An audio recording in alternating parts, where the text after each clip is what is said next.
Hello and welcome. I'm Leigh-Ann Gerrans and you're watching W News broadcasting live from the Al Arabiya headquarters.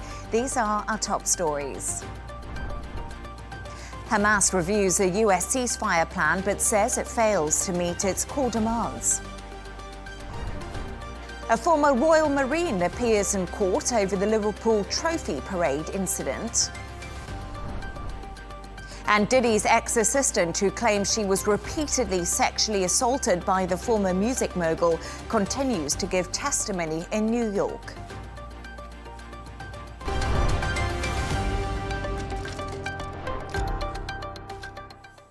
Now to our top story, and Hamas say they are thoroughly reviewing the US proposal for a ceasefire in Gaza, but believe it fails to meet its core demands. The White House confirmed Israel had signed off on the deal that includes a 60-day truce and the release of Israeli hostages for Palestinian prisoners. Almost 4,000 people have died in Gaza since the previous ceasefire ended in March, when Israel resumed its military offensive and imposed a blockade on aid.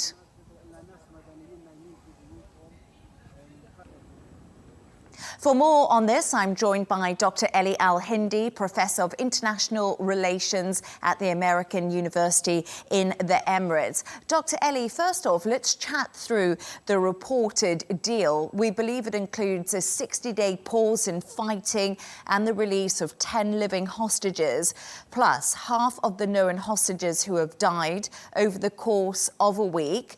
There would also be talks to bring the remaining hostages home, but Israel would have the right to resume military action if talks were to break down. So, Dr. Elie, after talking through those reported proposed deals, is it any surprise that Hamas is still continuing to review and hasn't agreed to this? Not really, because there's nothing new in this deal. It is very similar to the different stages that we've seen in the beginning of the 2025.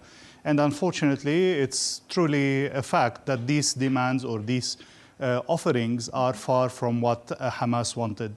The basic demands for Hamas are for full Israeli withdrawal from Gaza, more importantly, free access to humanitarian aid.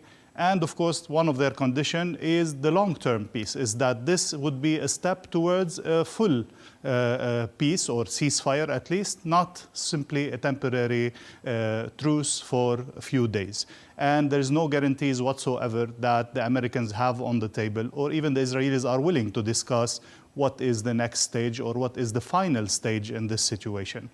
Both parties, unfortunately, are still very far from each other in the positions they have. And Dr. Elie, we know Steve Witkoff has made several trips to Israel, but there's also been direct contact between the US and Hamas. Sure.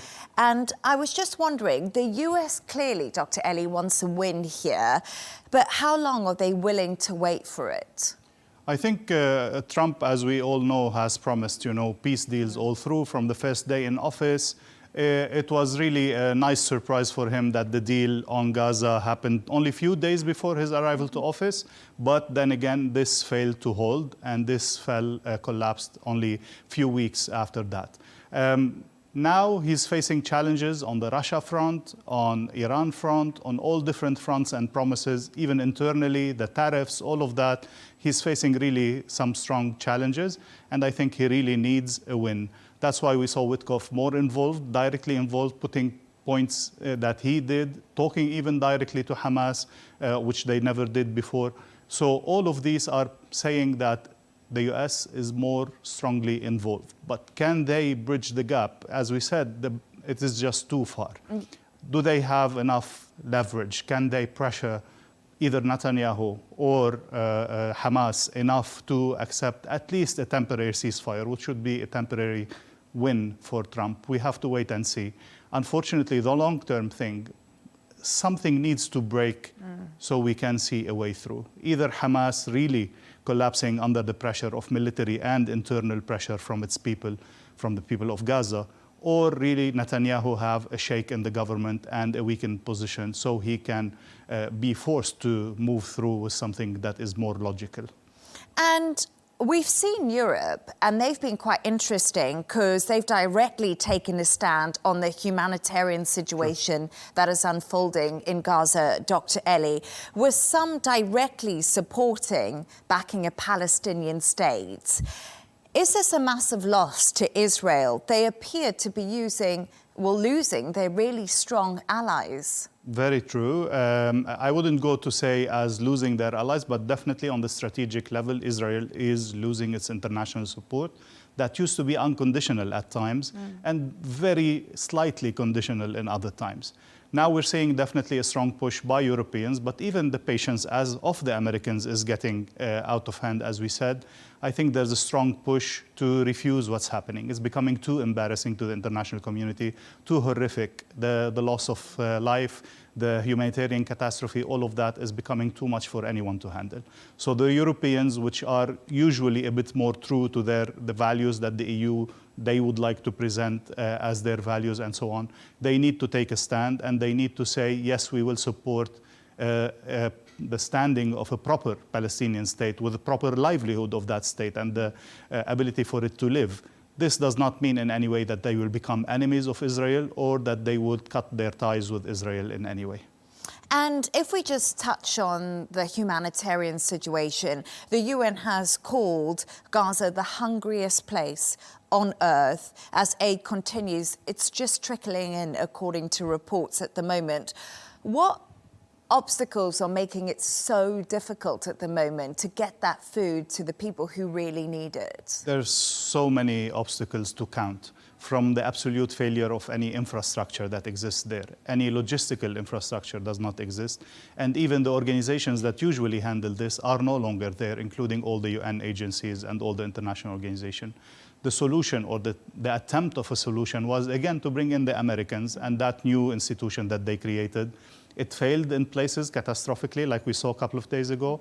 Today, they say things are getting a bit better, but definitely one organization cannot handle the size of humanitarian aid that is needed, including medical, including food supplies, including all kinds of things. And if we don't go to something that is more sustainable and more continuous flow of aid of all kinds, then we are seriously facing a huge challenge. I don't think that anyone in the international community can bear that. It's happening in front of our eyes on live TV.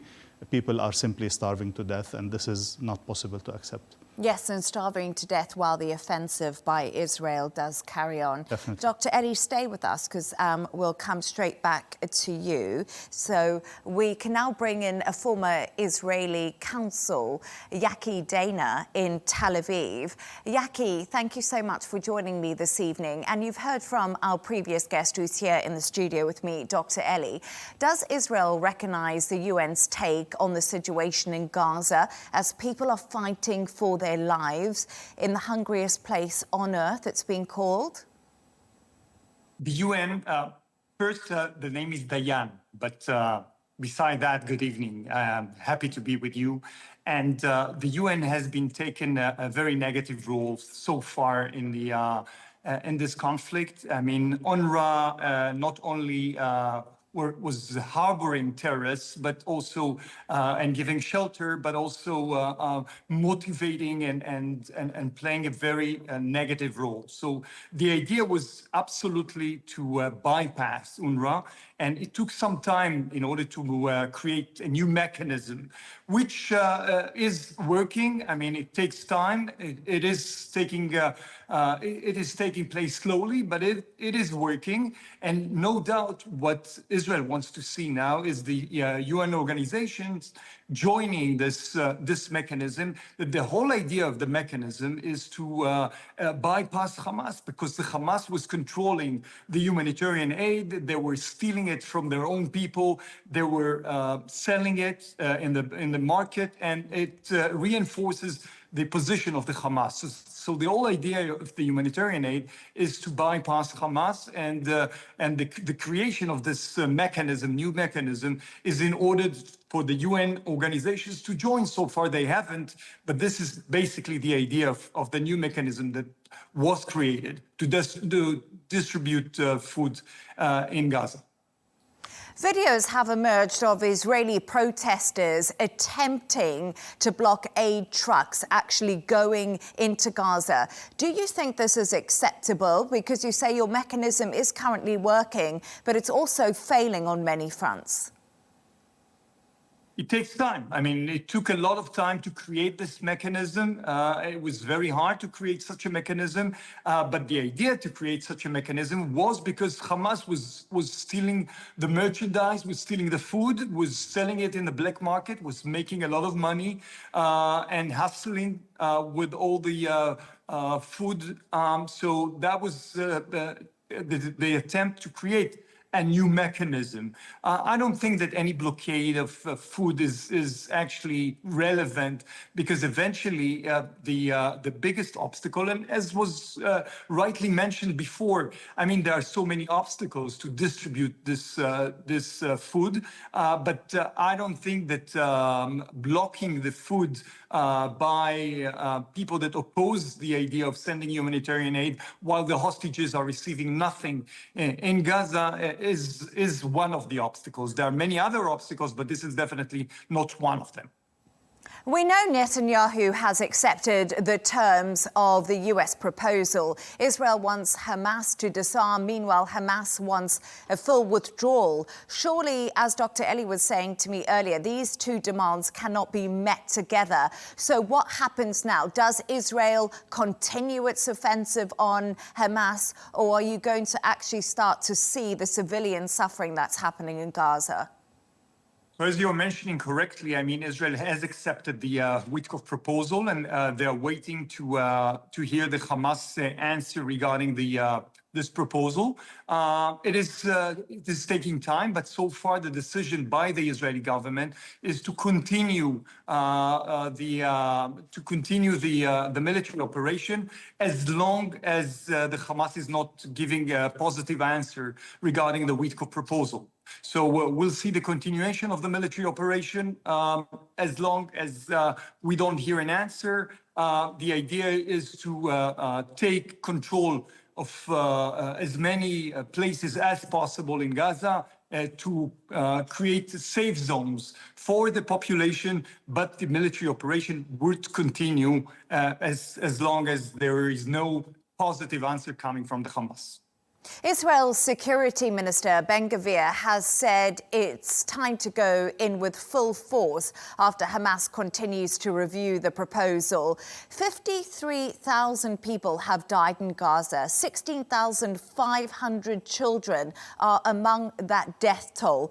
Are you happy that Israel continues to plow on with its military offensive with the number of deaths right now? War is a tragedy, and no doubt war is a tragedy. And Israel is fighting against an army of terrorists that not only attacking civilians, but are hiding behind civilians. This is the modus operandi. This is how the Hamas is operating, hiding behind civilians and attacking civilians. So this is a very sophisticated and tough war to conduct. It is a tragedy, no doubt, and we hope that this war would end very soon. This is the hope, that the Hamas will answer positively and they release the hostages. No one forgets that they initiated the entire attack on October 7th, which is a tragedy. So unfortunately, this is how the Hamas operates. I'm sure that the Israeli army is trying to minimize the casualties as much as possible, but no doubt it is a tragedy. Yesterday, we heard news of 22 Israeli settlements in the West Bank. Today, Israel Katz has vowed to build a new Jewish Israel state in the West Bank, despite international condemnation of this movement. So is the two-state solution completely off the table now for Israel? I would say that after October 7th, and we heard maybe yesterday, the chargé d'affaires, the American chargé d'affaires speaking in the Security Council. And what he said, and I'll quote him, the American chargé d'affaires said yesterday, that any unilateral decision about or announcement about a Palestinian state is a prize to terrorism. This is the feeling now in Israel after the October 7th, that because of the attacks on Israel, Israel is in a defensive war, and any declaration now, definitely a unilateral declaration, is a prize for terrorism. I think that it would take time for both sides to gain again trust, but this is first and foremost, Hamas has to be eradicated in order to have such discussions. Yaki, former Israeli consul, I appreciate you joining the show. Thank you so much. My pleasure. Dr. Ellie, you still here in the studio with me. I don't know what your reaction to what he said is regarding the aid and also, I mean, you know, the proposal that's been put to them by Steve Witkoff. Unfortunately, every time I hear a person representing the Israeli government or close to its stands, and on the other hand, and whenever I hear a person representing Hamas speak, I feel that both of them are out of touch with reality. Both of them don't care about the price of life that we are paying. I don't think both parties are ready to move ahead towards peace. That's why I said maybe something needs to break. Maybe we need a way out of that. But I think also we need to understand how much extremism is happening on both sides. Every anger, every violence push more extremes, and extremes feed on each other. Whenever a Palestinian person hears such statements from the Israeli ministers, he will be more close to Hamas. Whenever an Israeli person sees Hamas throws rockets at Ben Gurion Airport or at civilian places, he will be closer to the extreme right government. This is a situation where somebody needs to stop, have a cool head, have really an attitude towards peace, and really moves the things out. Until that happens, unfortunately, it's going to be a continuous tragedy ongoing on live TV, as we said, and people are dying every day. Dr. Leigh Al-Hindi, Professor of International Relations, American University in the Emirates. Always great to have you on the show. Pleasure. Thank you so much.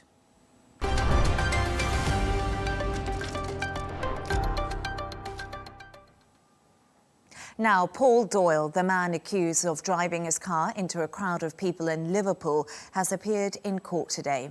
The 53-year-old former Royal Marine faces 7 charges, including wounding with intent, causing grievous bodily harm with intent, attempting to cause grievous bodily harm with intent, and also dangerous driving. 79 people were injured in Liverpool city centre on Monday following the Premier League trophy parade.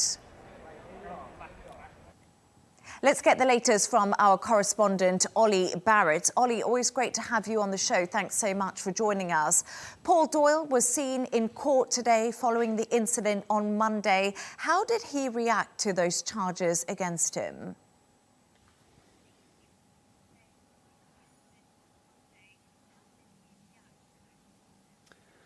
That's right, Leigh-Ann. He was led into court wearing a dark suit and a tie. There were actually 2 court appearances in the end, one at a lower court and then one a little bit later in a higher court because of the severity of the charges against him. He did appear emotional as the charges were read out and as the prosecution set out some of their case. There was no plea entered in this particular case. There was also no family members, as far as we can tell, in either court for Mr. Doyle's appearances. After the 2 court appearances today, a date for a plea hearing was set for August the 14th, so that would be probably the next time that Paul Doyle appears in court in relation to these charges. That will be, we expect, when we hear whether Paul Doyle is pleading guilty or not guilty. No application for bail was made in this particular hearing, and a provisional trial date was set for November, and that case would be expected to last around 3 or 4 weeks. The prosecutor said in the court appearance today that the prosecution's case is that the defendant, he said in court, drove deliberately in that car at people amongst the crowd as they tried to leave the area. As I say, no plea entered today. That will come, we think, in August. Ollie, there's huge public interest in this case. What more do we know about the victims?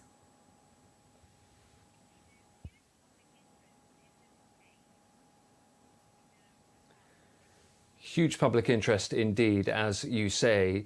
We know that there were dozens of people who were injured after this incident in Water Street in the centre of Liverpool. The charges, though, relate specifically to 6 victims.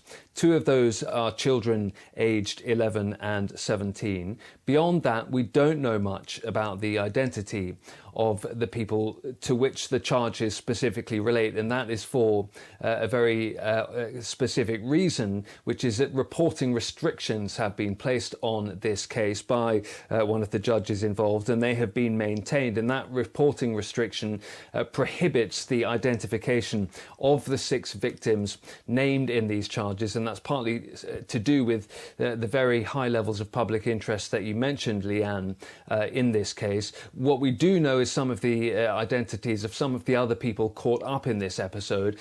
Many of them were young people, many of them were children, including a 9-year-old child who was hospitalised. But as I say, with relation to the specific charges, those identifications in terms of the identities of those people, reporting restrictions in place for now. And Ollie, let's just shift gears slightly to another story that is making headlines over in the UK, and disposable vapes will be banned in the UK from this Sunday. Is this going to drive people to buy them on the black market?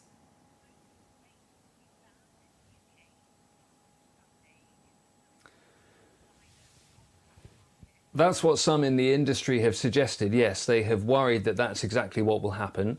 Now, with that in mind, the Crime Stoppers organisation here in the UK and police forces in the country have said that they will be stepping up efforts to make sure that if that is the case, that they are able to be on top of any criminality that might ensue. The government says that what this will do is that it will protect the environment, because there will be fewer disposable vapes being used and then disposed of. They also say it will protect children's health, because there was a real problem with growing numbers of children becoming addicted to nicotine because of the ease of getting hold of these disposable vapes. So the government says this is a public health measure. They also say it is an environmental measure. Whether it does lead to that increased activity on the black market, we'll have to wait and see after that ban comes into force. Ollie Barrett in London, thank you so much for joining us.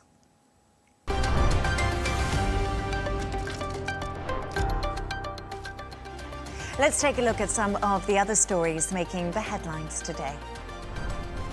More than 1,000 Indians have been deported from the United States since January. In total, the US is said to have identified about 18,000 Indian nationals who entered the country illegally.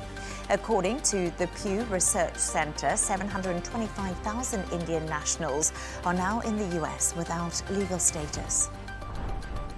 The Tate brothers will return to the UK to face 21 criminal charges. They include allegations of rape, assault and human trafficking. Andrew Tate and his brother Tristan, who have dual British-US nationality, have denied all the charges against them. France will ban smoking in all outdoor spaces frequented by children. The ban will come into effect on the 1st of July and will include beaches, parks, public gardens outside schools, bus stops and sports venues.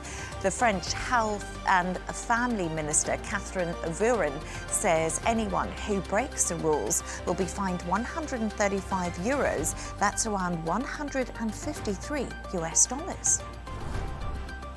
And comedian and actor Russell Brand has pleaded not guilty to charges of rape and sexual assault.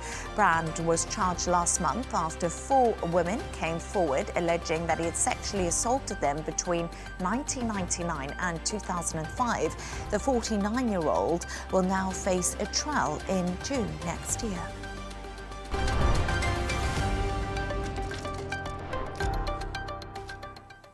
The ongoing trial of Sean Diddy Combs continues in New York. Today, a former assistant of the former music mogul resumes her testimony. Yesterday, she told the court Diddy sexually assaulted her while she was employed by him. Known only as Mia, she is the second trial witness to claim sexual assault after Combs' ex-girlfriend Cassandra Ventura.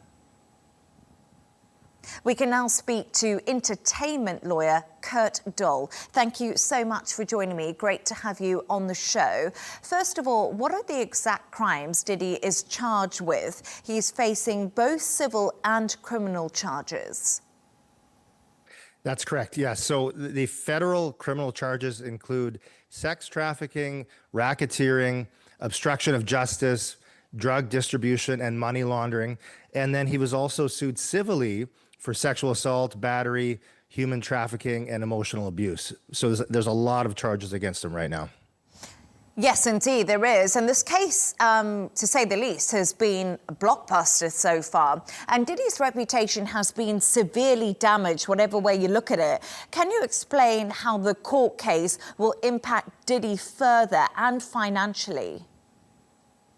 Yeah, great question. I mean, the impact is already severe. His reputation is in complete free fall, to be honest. Corporate partnerships have been terminated. Platforms are distancing themselves from his music. So, I mean, regardless of the outcome in the court case, you know, the brand he built over decades is now synonymous with this scandal. And of course, if convicted criminally, he could face decades in prison. But even the civil verdicts can cost him hundreds of millions of damages and effectively end his career. Diddy was one of the most high-profile stars. But does this mean there'll be a high probability of a conviction? Are we actually likely to see Diddy end up in jail? Yeah, good question. I mean, not necessarily. High profile doesn't mean high probability of conviction. The prosecution still has to prove every element beyond a reasonable doubt. You know, as we've seen with these high-profile cases in recent years. I mean, the public thinks they're going to be convicted, and it doesn't happen because the prosecution doesn't have a solid case. So, you know, if prosecutors are bringing charges under RICO and trafficking statutes, that means I would guess they've gathered some significant evidence to do so. And there's another question that's always been on my mind during this case. Rumors about Diddy's famous parties appear to be nothing new in the world of celebrity. We were hearing about freak-offs when they were happening. But what was the smoking gun that's actually brought Diddy down and brought Diddy to court? Yeah, the tipping point really was Cassie Ventura's civil lawsuit, which, alleged years of abuse and trafficking. That suit was settled in less than 24 hours, and that triggered a wave of lawsuits and a federal investigation. And prosecutors began uncovering corroborating stories and evidence, and then came the search warrants and the raids. So, I mean, the volume and consistency of allegations is sort of what culminated in this smoking gun that really brought him down. The latest witness, Mia, described Diddy's violent behavior towards his former girlfriend, Cassie Ventura. We also saw Cassie take the stand, of course. But why was none of this ever reported to the police? Because witnesses have come forward and spoken about Diddy's behavior. Yeah, and a fair comment. I mean, this is common in cases involving power dynamics, right? And where there's abuse and fear of retaliation. So Diddy was a powerful industry figure with control over their careers and their reputations. And I think victims may have feared being disbelieved or blacklisted or worse. And quite frankly, Diddy had a lot more power than they did. So normally the defendant doesn't take the stand. But as a lawyer yourself, would you advise Diddy to do this and make himself appear more human, do you think? Yeah, that's a tough question. I mean, normally defense lawyers advise against it because the risk of cross-examination is huge, right? You have to really trust your client to really deliver on the stand. So in a case this explosive, where the jury may already have a really negative impression of Diddy, putting him on the stand could humanize him if it's done strategically. Now, that said, it's a high-risk move. If he appears evasive, or if he gets angry, or if he, reacts in a way that doesn't go well in front of the jury, it could really backfire. So, I mean, ultimately, that call will depend on how strong the prosecution's evidence turns out to be.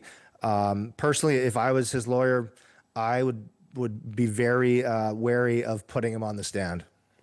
Kurt Dole, entertainment lawyer. Fabulous to have you on. Thanks so much for your thoughts. Thanks for having me.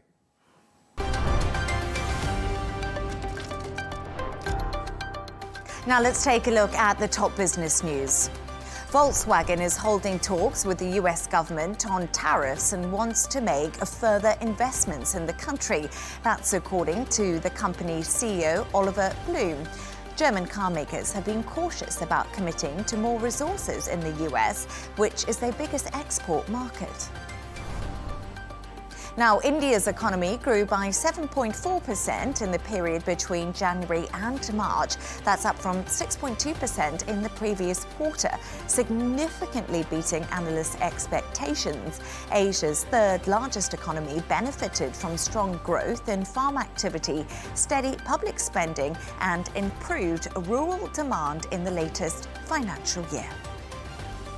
Turning to all the sports news now, and Paris will deploy 5,400 police officers for Saturday's UEFA Champions League final between Paris Saint-Germain and Inter Milan. Although the match will be held in Munich, a PSG victory is expected to spark celebrations in the club's home city, which could escalate into disturbances. The city's police chief says roads around iconic Paris landmarks will be closed following the incident in Liverpool earlier this week, in which a car ploughed into football fans. And Britain's Jack Draper has overcome a raucous French Open crowd to beat home hero Gael Monfils. Draper is now into the third round after claiming victory after a long-fought battle on the court. At the end of an unforgettable night at Roland Garros, the two players finished their tussle with a long hug before Monfils departed.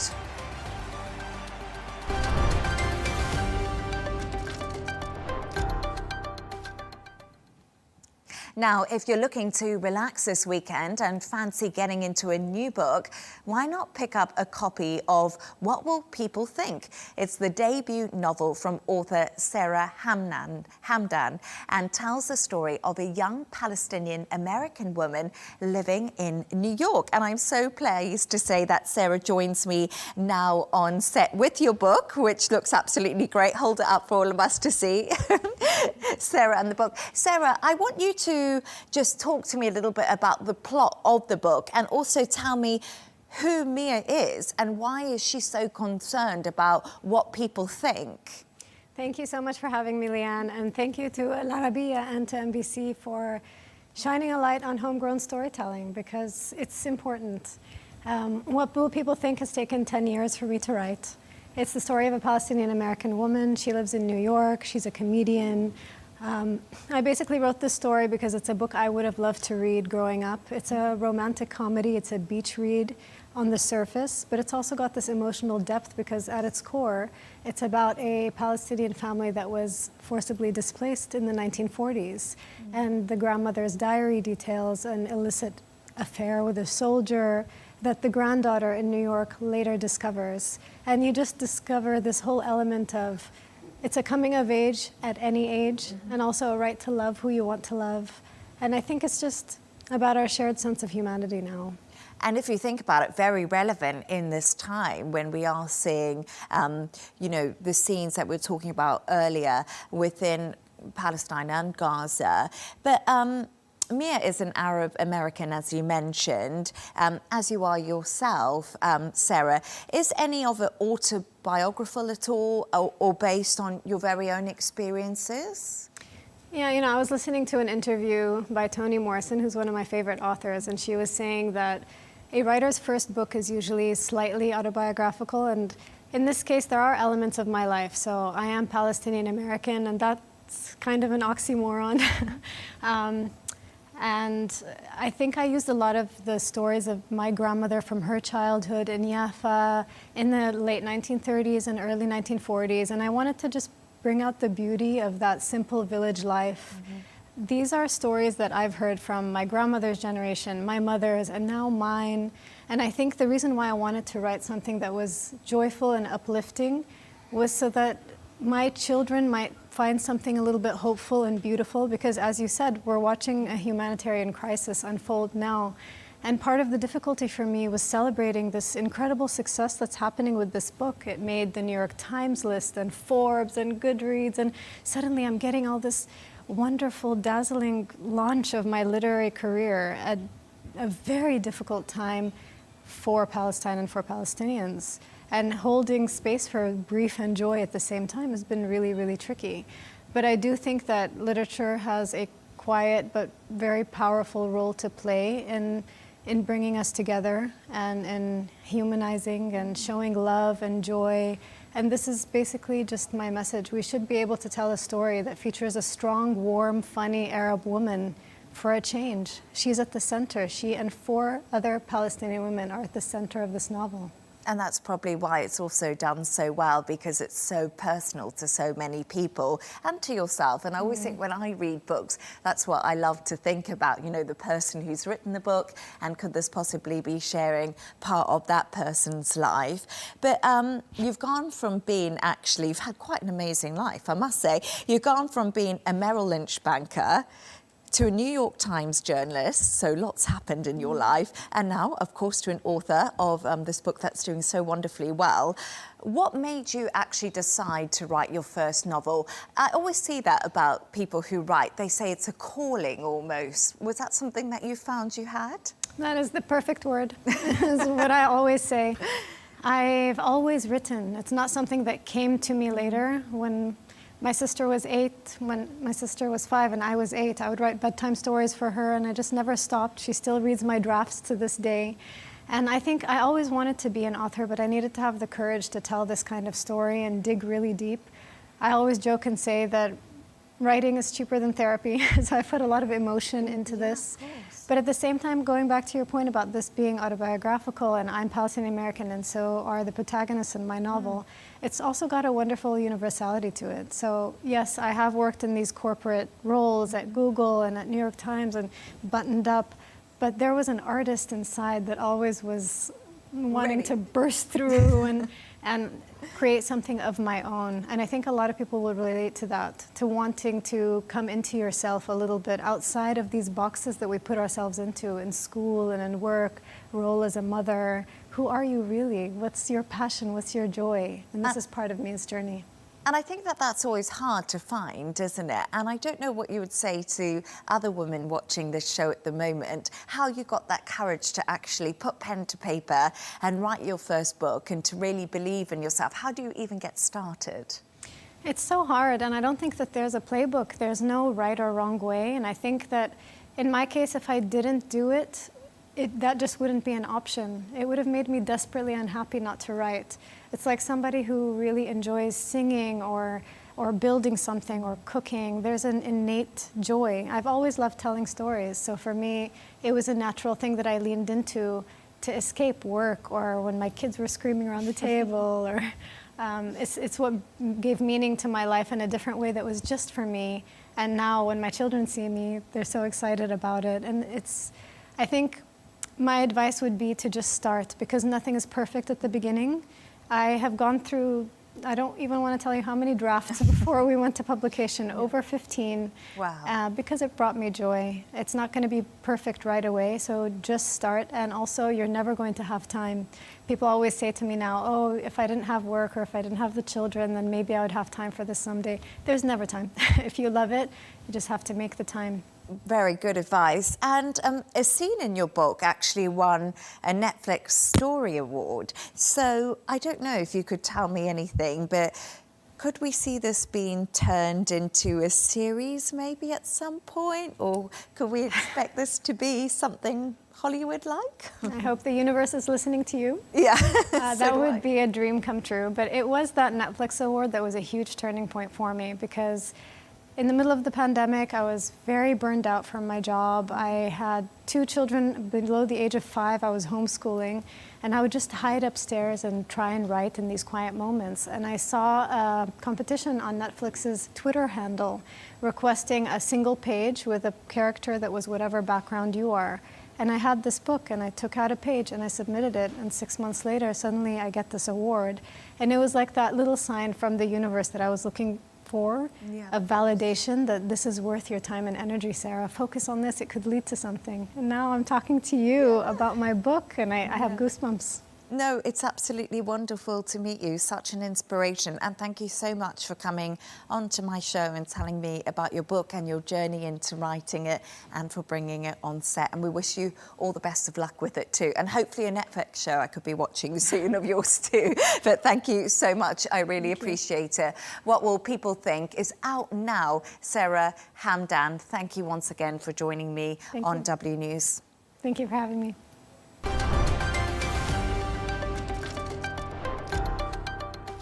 A reminder of our top stories. Hamas reviews a US ceasefire plan but says it fails to meet its core demands. A former Royal Marine appears in court over the Liverpool Trophy Parade incident. And Diddy's ex-assistant, who claims she was repeatedly sexually assaulted by the former music mogul, continues to give testimony over in New York.